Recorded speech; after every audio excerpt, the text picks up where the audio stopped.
प्रिय छात्रों, हम जब एस्टिमेट बनाते हैं या सामान्य रूप से पढ़ते हैं, समझने की कोशिश करते हैं, तो दो शब्द हमको कई बार बहुत परेशान कर देते हैं। साधारण अर्थ हिंदी वाले छात्रों के लिए बहुत समझ में नहीं आता है। उन शब्दों को आज आपको सामने में रख रहा हूं। पहला है वर्क चार्ज एस्टेब्लिशमेंट। जब भी कोई नया प्रोजेक्ट चालू होता है तो उसमें हमें एक ऑफिस बनाना पड़ता है। ऑफिस में कुछ कर्मचारी रखने पड़ेंगे। उस प्रोजेक्ट की सुरक्षा के लिए कुछ हमें सिक्योरिटी पर्सनल रखने पड़ेंगे, सुपरवाइजर रखना पड़ेंगे।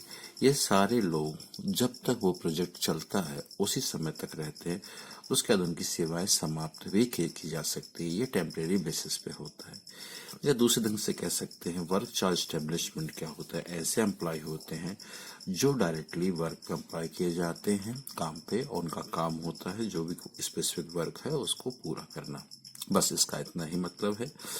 एस्टिमेट का 2 से 3% जो पैसा होता है, अमाउंट होता है, इन पे खर्च होता है। और किस इसके लिए मतलब एक टेम्परेरी एस्टेब्लिशमेंट है। टेक्निकल पर्सन, अंडर स्टाफ, कुछ जैसे लोग होते हैं। मतलब मेनली उसको आप समझिए ऑफिस बनाना है, क्योंकि जो भी इन्वेंट्री आ रही है जा रही है उसका हिसाब रखने वाले, ऑफिस में काम करने वाले कुछ कर्मचारी, सिक्योरिटी पर्सनल और सुपरवाइजर, ये सारे किस में आएंगे? वर्क चार्ज एस्टेब्लिशमेंट में। दूसरा, इसमें 2 से 3% टोटल एस्टिमेट के कास्ट का होता है, ये आप समझिए। तीसरा चीज है कंटेंजेंसीज। कंटेंजेंसी का मतलब जैसे अपन जानते हैं, हमेशा से अपन सुनते हैं कंटेंजेंसी के बारे में। आकस्मिक खर्चे होते हैं, ये छोटे मोटे खर्चे होते हैं। ये खर्चे कई प्रकार के हो सकते हैं जिसको किसी भी एक आइटम के अंदर या सब आइटम के अंदर साधारण रूप से नहीं दिखाया जा सकता है। किसी भी एक आइटम के अंदर, जैसे मान लीजिए अचानक आपके यहाँ स्लैब पड़ रहा है और उसमें बारिश होने के आसार दिख रहे हैं, आप कवर करने वाली कुछ शीटें मंगाते हैं। अब आप उसको किस खर्चे में, किस मद के अंदर या किस आइटम के अंदर रखेंगे, तो उसका जो खर्चा होगा वो सब कंटेंजेंसी के अंदर होता है। और साधारण रूप से 3 से 5% जो भी प्राकल एस्टिमेट का होता है वो कंटेंजेंसी के अंदर आता है। तो समझ गया, आकस्मिक और फुटकर व्यय, जिनको साधारण रूप से किसी भी एक आइटम के अंदर आप नहीं ले सकते, वो आता है कंटेंजेंसी के मतलब पे। दूसरा छात्रों, मैं आपको समझाना चाहूंगा, बहुत ज्यादा नए छात्रों को दिक्कत होती है। बीबीएस क्या होता है? बीबीएस शॉर्ट फॉर्म है बार बेंडिंग शेड्यूल का। एक ऐसी प्रोसेस है जिसमें हम कहाँ पे बार लगना है, किस कंपनी की लगना है, किस साइज की लगना है, किस टाइप की लगना है, किस साइज के डायमीटर की लगना है, कितनी लेंथ है, ठीक है, कितने नंबर लगना, अब कहाँ पे बेंडिंग होना है। इसका मतलब आपको स्ट्रक्चरल ड्राइंग में मास्टरी होना चाहिए या बहुत अच्छे स्तर पर समझना चाहिए, और ये बहुत जरूरी है। अगर आप ये नहीं बनता तो कोई भी आपको ये काम करने नहीं देगा, आपके एक्सपीरियंस पर्सन ही करेंगे। थोड़ी मेहनत करके आप सीख लेते हैं तो ये है बहुत सरल चीज।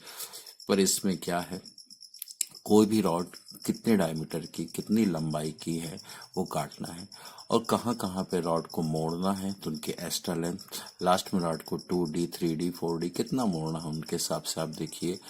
बार कहाँ कहाँ बैंड होना है, कितने डिग्री पे बैंड होना है, उससे उसकी लंबाई में कितना अंतर होगा। तो सबसे पहले एक बार तो उनको सीधी लंबाई की ही चाहिए होती है, उसको बैंड करके जैसे स्ट्रक्चरल ड्राइंग में उस आकार में लिया जाता है।